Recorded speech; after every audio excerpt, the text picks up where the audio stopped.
Jimi Hendrix, a name synonymous with guitar god. His music, a rebellion, a revolution. But how did such a legend die? Did he drown in a bottle of wine?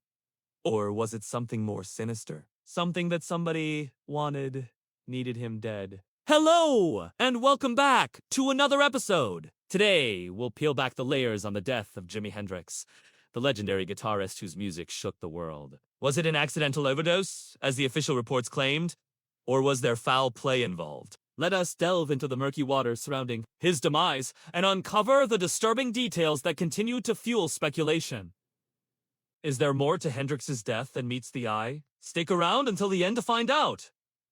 Early life and rise to stardom. Let's rewind the clock back to November 27, 1942, to Seattle, Washington. This was where the journey of James Marshall Hendrix began. Growing up in a modest household, young Jimmy, as he was called then, discovered solace and purpose in music. Learning the guitar became his escape, his voice, and by the time he was 15, he was already making a name for himself in Seattle's vibrant music scene. Hendrix's career took off when he relocated to New York City in 1964. But it was in the vibrant streets of London in 1966 that he truly found his footing. There he formed the Jimi Hendrix Experience with bassist Noel Redding and drummer Mitch Mitchell. Their blues-based sound, infused with Hendrix's unparalleled guitar skills, soon shook the foundations of the British music scene. Within a few months, they were packing major concert halls. By 1967, the Jimi Hendrix Experience had released 3 groundbreaking albums. Are You Experienced? Axis, Bold as Love, and Electric Ladyland. These weren't just chart toppers. They were sonic explorations that blurred boundaries, smashed expectations, and set a new course for rock music. Each album was a testament to Hendrix's genius, pushing the electric guitar to its limits and demonstrating that music could indeed change everything. But while Hendrix was riding high on the crest of international success, a storm was brewing beneath the surface. Fame, adulation, and the relentless pressure of endless tours and recordings were taking their toll on the young guitarist. Hendrix often spoke of wanting to break free from the confines of commercial rock. He yearned to explore jazz, to experiment with various sounds, to push beyond the expectations of his screaming fans and demanding managers. This desire for creative freedom became his driving force, a motivation stronger than any addiction or personal demons. The night of September 18th, 1970, it was just another day in London. But inside Flat 22, Notting Hill, the life of a music icon was hanging in the balance. That evening, Hendrix, along with his girlfriend, Monica Danman, and friend, Mary Cornell, were preparing for an upcoming show. Little did they know it would be the last performance Hendrix would ever give. At around 11 p.m., Hendrix excused himself to freshen up. And that's when things took a turn. According to Mary Cornell, Hendrix emerged from the bathroom moments later, distressed and agitated. He claimed to have just consumed 2 sleeping pills, but felt unwell. Seeking relief, Hendrix poured red wine to help him relax. Tragically, what followed was not captured in the official record. But accounts from those present suggest that Hendrix drank more wine than usual. In the early hours of the next morning, Hendrix retired to bed. His girlfriend, Monica, recalled noticing unusual patches of dampness on his skin. At around noon, when she returned from shopping, she found Hendrix lying face down in the bed. Initially, she assumed he was asleep, but when he didn't respond, she turned him over. To her horror, Hendrix's lips and skin had turned a ghastly blue. Panicked, she rushed to call for help. On arrival, paramedics discovered Hendrix unresponsive with no signs of life. Despite their efforts, there was nothing they could do. At 12:45 p.m., James Marshall Hendrix was pronounced dead. The official cause of death: asphyxia due to choking on his own vomit. After mixing sleeping pills and wine. The autopsy and the silence. On September 19th, Hendrix was laid to rest in a cemetery in Surrey. The funeral, attended by close friends and family, was a somber affair. As the news of his untimely demise reverberated around the world, the music industry and fans alike were left reeling in disbelief. But amid the sea of grief, questions began to surface. The autopsy report revealed a startling detail: an extraordinary amount of red wine in Hendrix's lungs and stomach. A casual drinker, even a heavy one, cannot consume nearly 5 liters of wine without losing consciousness.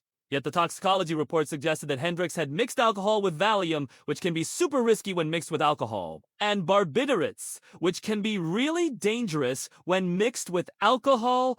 How could Hendrix have remained conscious enough to walk around after consuming such a large amount of wine? Why did his blood alcohol level drop dramatically after he stopped breathing? And how did the wine get into his lungs? All valid questions, yet none received clear answers. The official investigation seemed to move at an unusually swift pace, leaving many to speculate whether justice was truly being served. The murder theory, while the official narrative pointed towards an accidental overdose, a darker theory has persisted over the years.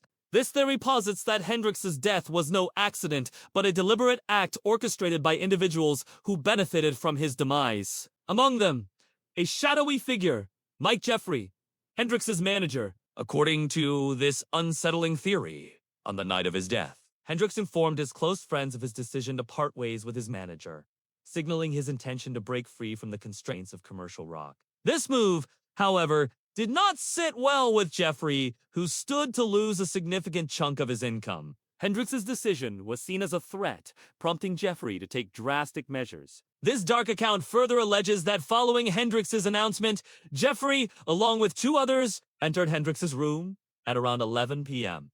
Hendrix, unaware of the danger lurking, continued drinking. When he eventually passed out, they allegedly carried him to the bathroom, force-fed him the wine, and then laid him back in bed, leaving him to suffocate.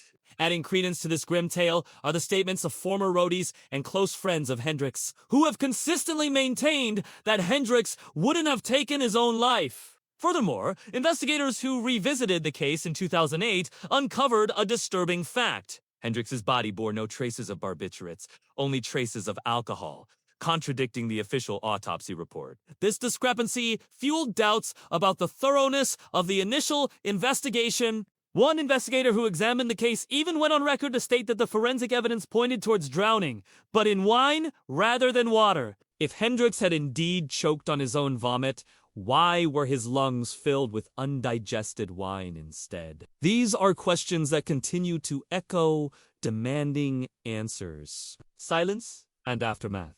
Despite the emergence of this theory and the glaring inconsistencies in the official narrative, no one was ever charged in connection with Hendrix's death.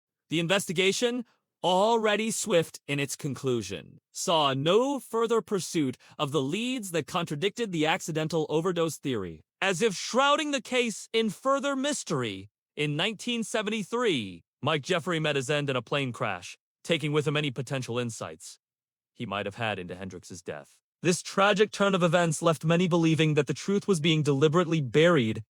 Legacy and unanswered questions. More than 50 years after his death, Jimi Hendrix's legacy continues to resonate in the hearts of millions. His music, a testament to his unparalleled talent, remains a defining force in the world of rock. But Hendrix's story doesn't end with his final chord. His death, shrouded in controversy and unanswered questions, remains one of the most debated incidents in music history. Was it a tragic accident? A misguided attempt at helping a friend? Or a cold-blooded murder? The definitive answer seems lost to time. But as we pay tribute to this musical icon, let us also acknowledge the unresolved questions surrounding his untimely demise. For Jimi Hendrix, the legend, the music, and the mystery will live on.